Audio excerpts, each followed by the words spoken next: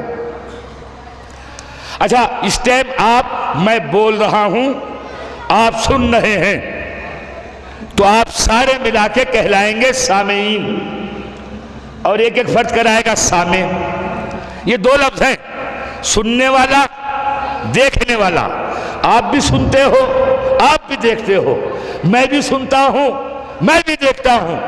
اللہ بھی سنتا ہے، اللہ بھی دیکھتا ہے. وہ بھی سمیع و بصیر ہے، مگر وہ سامع نہیں ہے، سمیع ہے. وہ باصر نہیں ہے، بصیر ہے. میں پہنچانا چاہتا ہوں بات. وہ سامع نہیں ہے، وہ سمیع ہے.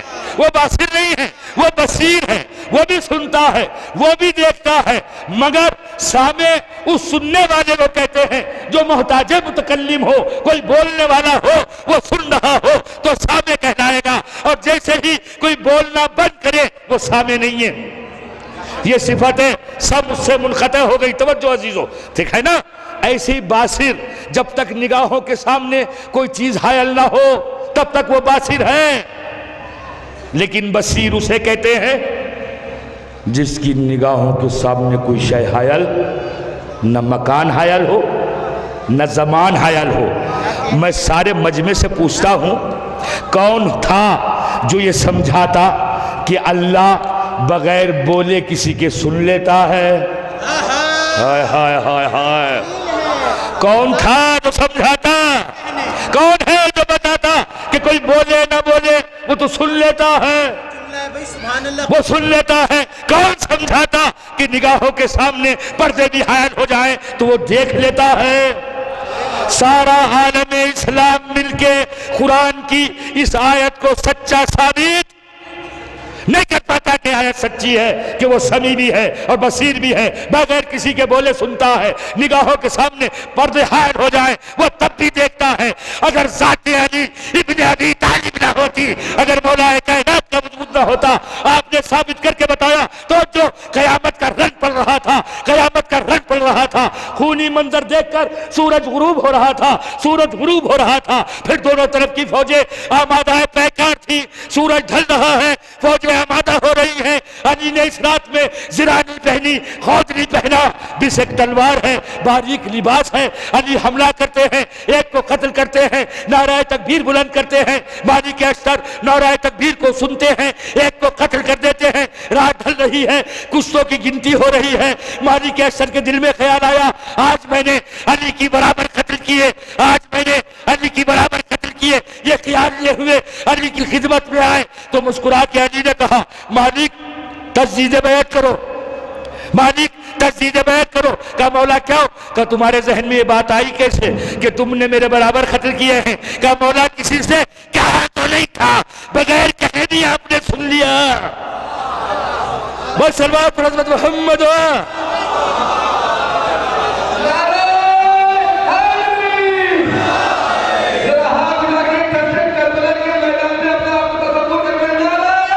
حیدری۔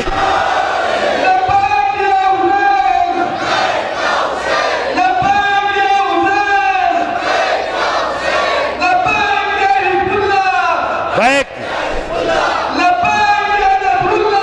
لبیک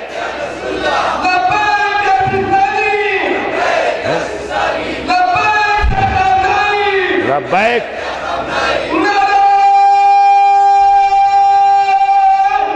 حیدری۔ اللہم تو صفت خدا کا اس بات ہوا، صفات اس کی ہیں، سمجھ میں علی سے آئیں گی۔ مالک نے زبان سے نہیں کہا تھا، علی نے سن لیا۔ سمی کہتے اسے ہیں جسے احتیاج متکلم نہ ہو، بولنے والے کی احتیاج نہ ہو۔ اب ذرا مصرع پڑھے۔ تلوار اس کی چلتی تھی نسلوں کو دیکھ کر، تلوار اس کی چلتی تھی نسلوں کو دیکھ کر۔ تو ایک مرتبہ مولا کائنات نے مسکرا کے کہا مالک جو تمہارے سامنے آتا رہا تم اسے قتل کرتے رہے، جو سامنے آیا تم نے اسے قتل کر ڈالا، لیکن علی نے اس کو چھوڑ دیا جس کے سلم میں روز معلوم تک کوئی مومن پیدا ہونے والا تھا۔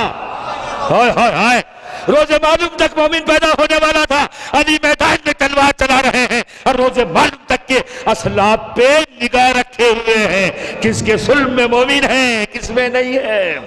اب پڑھیے تلوار اس کی چلتی تھی نسلوں کو دیکھ کر، تلوار اس کی چلتی تھی نسلوں کو دیکھ کر۔ بس ایک جملہ اس سے پہلے نعرے لگائے کہ کعبے میں ولادت، مسجد میں، یہ میں نے بات ایسی پڑھی ہے تو اس لیے مجھے پڑھنا ضرور ہو گیا کہ کوئی سوء استفادہ نہ کرے۔